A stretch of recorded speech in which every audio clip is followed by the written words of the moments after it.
दोस्तों, जय माँ काली, जय माँ भवानी। मित्रों, अभी तक हम श्री रामचरितमानस जी के मंगलाचरण के प्रथम श्लोक को समझे। अब हम रामचरितमानस जी के मंगलाचरण के द्वितीय श्लोक को एक एक शब्द और अर्थ के साथ समझने का प्रयास करेंगे, वो भी सरल भाषा में। चलिए आरंभ करते हैं। ओम श्री गणेशाय नमः। ओम श्री गुरुवे नमः। ओम श्री जगन्मात्रे नमः। भक्त भक्ति भगवंत बपु चतुर नाम बपुए, तिनके पद वंदन किए, नासी विघ्नने। ओम वर्णानाम अर्धसंहानाम, रसानाम छंदसामपि, मंगलानां च कर्तारो। हुआ यह कि गोस्वामी जी जब भगवती वाणी और विनायक जी से ज्ञान और बुद्धि, कवित्व आदि की शक्ति गुण मांग लिए, तो माता वाणी बोली कि हे पुत्र, ये सब तुम दिव्य गुण और शक्ति तुम मांग रहे हो वह ठीक है, पर वत्स ये सब प्राप्त होने पर भी कल्याण हो, कार्य सिद्ध हो, ये निश्चय नहीं। पुत्र तुलसी ज्ञान अहंकार की और बुद्धि विनाश की नींव बन जाती है जब इसे संभालना न आता हो। संसार में इसके कई सारे उदाहरण भरे पड़े हैं। रावण, जिनके पास अत्यधिक ज्ञान था, वो क्या बना? उसका अहंकार। बुद्धि भी था, वो विनाश बन गया। मेरे मानो तो इसे संभालने का जो गुण है उसे भी प्राप्त करो। तो स्वामी जी बोले, तो माता क्या करूं? कैसे प्रभु का गुण, उनकी त्रिलोक पावनी कथा को लिखूं? इसका कोई उपाय तो बताइए। कैसे मैं आपके द्वारा दिए गए ज्ञान और बुद्धि को संभालने के योग्य हो जाऊं? माँ, मुझे अकेले इस दुह राह पे लाके मत छोड़ो। गणेश जी बोले, तुलसी धैर्य धर। हृदय में अगर जन कल्याण का शुद्ध इच्छा हो तो सभी ईश्वरीय शक्ति मनुष्य की सहायता करती है। और पुत्र, तुम हम दोनों से सहायता मांगे हो और तुम हम दोनों की वंदना किए हो, तो हम तुम्हारी सहायता किए बिना कैसे छोड़ सकते हैं? वत्स, श्रद्धावान पुरुष ही ज्ञान का लाभ ले सकता है।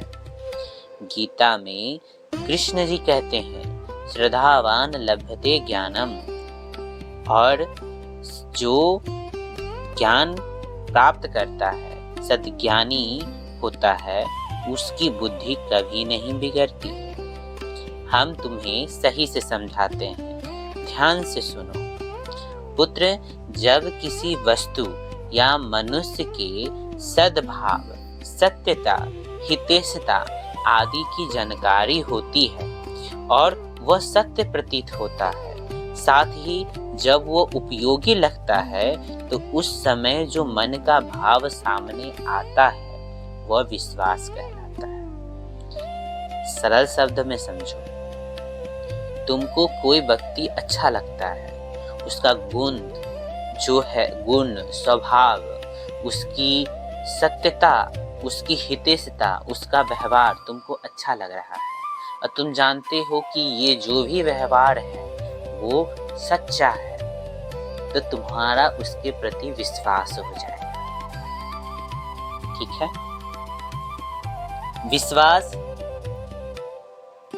जब सारे संशय का अंत करता है तो श्रद्धा उत्पन्न होती है। जब तुम्हारा उस व्यक्ति के प्रति विश्वास अत्यधिक हो जाएगा, धीरे धीरे जो बाहरी संशय तुम्हारे मन में उठेंगे, अब आंतरिक संशय भी जो उठेंगे, उन सब संशयों को तुम विश्वास के जरिए, तुम्हारा विश्वास न डिगे और संशय उठा और तुम तुम्हारा विश्वास नहीं डिगा है तो वो विश्वास तुम्हारे संशय को खत्म कर देगा किसी न किसी माध्यम से। तो जब विश्वास संशय का अंत कर देता है तब उस समय जो भाव होता है वो श्रद्धा होता है।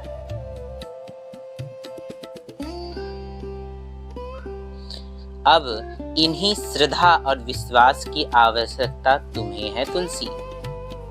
स्वामी जी बोले, तो माता ये दो महान पवित्र गुण मुझे प्राप्त कैसे होंगे, किनकी कृपा से होंगे, ये प्रदान कौन करेगा मुझे?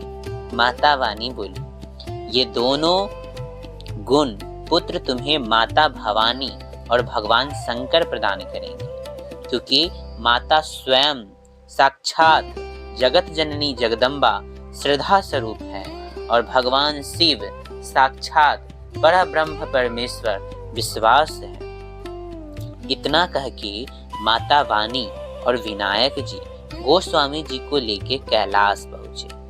माता शक्ति और शिव जी के पास लाकर खड़ा कर दिए। बोले, परम पिता पर जगत जननी, हे जगदम्बा, हे जगदीश्वर, अब आप तुलसी पर कृपा कीजिए जिससे यह ऐसे राम कथा की रचना करे जिससे कलयुगी मनुष्य राम कृपा पा सके। हमारा तुलसी वो कार्य करने जा रहा है जो कलयुग में अमृत का समान होगा, भक्ति का प्रचार करने वाला होगा, राम कथा का प्रसार करने वाला होगा। हमारा तुलसी कलयुगी प्राणी के लिए सुलभ सरल भाषा में अवधि में मानस जी की रचना करने जा रहा है, वो भी आपकी प्रेरणा से। तो कृपा आप इसके ऊपर प्रसन्न होकर इसका कल्याण कीजिए। जब माता वाणी के द्वारा माता भगवती जगत जननी जगदम्बा और शिव जी ये सब सुने तो इतना सुनते ही माता भवानी और शंकर जी बहुत प्रसन्न हुए। वो तुलसी को करुणा भरी नजरों से देखते हुए उन्हें गले लगा लिए और बोले, धन्य है तुलसी, तू धन्य है जो ऐसी भावना रखता है। इन कलयुगी लोगों के भलाई के बारे में इतना सोचा। सुन पुत्र, हम दोनों जो श्रद्धा और विश्वास के स्वरूप हैं, ये दो होकर भी एक हैं। विश्वास की शक्ति श्रद्धा है और श्रद्धा को धारण करने वाला शक्ति विश्वास है। जहाँ विश्वास दृढ़ होता है वहाँ श्रद्धा भी उत्पन्न हो जाती है और जहाँ श्रद्धा दृढ़ होती है वहाँ विश्वास टूटता नहीं। बिना विश्वास और श्रद्धा के किसी कार्य में सफल होना ये कठिन होता है। ये जान, तुझे पता है हम दोनों के संवाद से ही सारे इतिहास, पुराण, तंत्र, रामायण, राम कथा का प्राकट्य हुआ है। जितना भी ज्ञान इस जगत में मौजूद है उन सभी ज्ञानों का प्रचारक प्रसारक हम ही दोनों हैं, क्योंकि मेरे द्वारा भगवती श्रद्धा के सारे संशय का अंत हुआ है। मैं विश्वास ही ज्ञान को प्रदान करता हूँ, दृढ़ करता हूँ और भगवती श्रद्धा ही बुद्धि को बल प्रदान करती है। हम दोनों तुझ पे प्रसन्न होकर भगवान राम की विश्वास और श्रद्धा प्रदान करते हैं। हम दोनों तुझे वरदान देते हैं कि तेरे हृदय में राम जी के प्रति अटल विश्वास और अटल श्रद्धा का उदय हो। तू वैसे ही श्रद्धा और विश्वास का अपने ग्रंथ में रस भर, जैसा भाव, जैसा विश्वास और श्रद्धा हम दोनों को राम जी के प्रति, हम दोनों का विश्वास और श्रद्धा को ही जीवंत करके तू अपने रामचरितमानस में गढ़। भगवान शिव और माता पार्वती की कृपा प्राप्त कर तुलसीदास जी कृतार्थ हुए और प्रसन्न होकर और उनके आशीर्वाद को हृदय में धारण करके उन्हीं को भाव को उन्होंने इस श्लोक के रूप में वर्णन किए, अपने मानस जी में इस एक श्लोक में भगवान शंकर की और माता भवानी की कृपा का उन्होंने निरूपण किया। अब बात आता है कि स्वामी जी जब श्लोक का वंदना कर रहे थे तो उसमें वो शिव जी को शंकर बोले और माता पार्वती को भवानी। तो प्रश्न उठता है, क्या इसके पीछे कोई अर्थ है? माता पार्वती को भवानी क्यों बोले, शिव जी को शंकर क्यों? इसका क्या अर्थ है? तो संत लोग कहते हैं कि बाबा तुलसीदास जी, गोस्वामी तुलसीदास जी भवानी शब्द कहते हैं, जिससे वो ये जताना चाहते हैं कि भव से पार लगाने वाली जो शक्ति है वो श्रद्धा माता भवानी है, और सभी शंकाओं को जो हरने वाले हैं वो विश्वास स्वरूप शंकर भगवान भोलेनाथ है। तो इन दो शब्दों से वो जता दिए कि बिना विश्वास के और श्रद्धा के न आप भव से पार हो सकते हो और न ही आपके संस्कारों का अंत हो सकता है।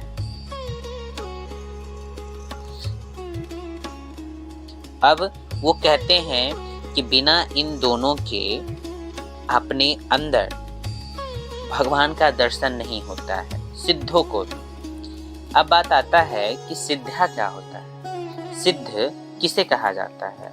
जो अपने कार्य में प्रवीण हो, ठीक है, जो अपने कार्य में प्रवीण हो, अपनी क्रियाओं में प्रवीण हो, बहुत सारे ज्ञान और बुद्धि से संपन्न हो, ऐसा लोगों को ही सिद्ध कहा जाता है।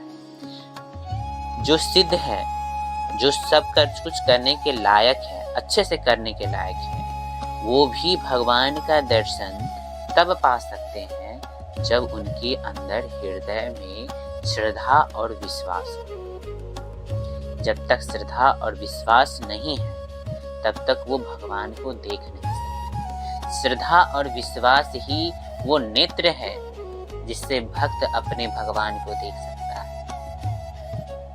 देखने का मतलब होता है अनुभव, है ना। देखने का मतलब होता है समझ। ये समझ, ये अनुभव, है ना, वो तब आप प्राप्त कर सकते हैं जब आपके हृदय में श्रद्धा और विश्वास हो। मित्रों, शास्त्रों में श्रद्धावान पुरुष स्वयं धर्म का स्वरूप कहा गया है। श्रद्धा रहित किया गया सभी क्रियाकलाप व्यर्थ माना जाता है। संत जानकी शरण जी तो कहते हैं कि प्रभु के नाम रूप लीला धाम धारणा की जानकारी तो सभी को होती है, पर अनुभव तो श्रद्धा और विश्वास ही कराती है। बाबा शंकर मानस जी के आचार्य व माता भगवती प्रचारक हैं। सीधा सीधा कहें तो स्वामी जी जानते हैं कि तर्क वितर्क को छोड़ो और श्रद्धा विश्वास के स्वरूप भवानी माता और शंकर जी की कृपा रूपी दृष्टि से अपने इष्ट का दर्शन करो। ऐसा नहीं करते हो तो तुम्हारा कल्याण नहीं हो सकता।